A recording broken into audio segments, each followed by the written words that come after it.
ताई, काय सांगाल तुम्ही आज अर्ज दाखल केलेला आहे, कोणत्या प्रभागातून आपण अर्ज दाखल केला? मी आज प्रभाग क्रमांक 13 क मधून भारतीय जनता पक्षाकडून मी आज माझा उमेदवारी अर्ज दाखल केलेला आहे. आपलं नाव? मी वैशाली अमित पाटील. आमचे सन्माननीय नेते मोदीजी, देवेंद्र फडणवीसजी, आदरणीय गिरीश भाऊ महाजन, राजमामा भोळे, मंगेदार चव्हाण तसेच भारतीय जनता पक्षाचे सर्व पदाधिकारी यांचे मी आज आभारी आहे. त्यांनी माझ्यावर विश्वास ठेवला. मी माझ्या परीने माझ्या वार्डाचा विकास, सर्वांगीण विकास कसा होईल याकडे माझं सर्वात आधी लक्ष आहे. थँक्यू. कोणत्या विकासाच्या मुद्द्यावर ताई तुम्ही निवडणूक लढवणार?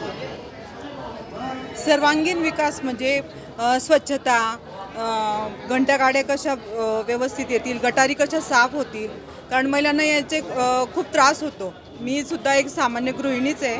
मला जेव्हा एखाद्या दिवशी जर कचरा गाडी नाही आली किंवा रस्ता माझा साफ नसला तर मला जे अडचणींना सामोरं जावं लागतं, की ज्या प्रकारे मला ती अस्वच्छता बघून जसं अस्वस्थ होतं ना, त्या प्रश्नाकडे मी सर्वात आधी लक्ष देईन.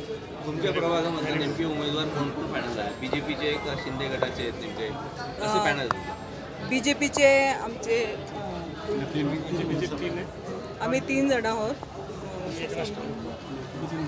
नितीन अधिकृत 3 उमेदवार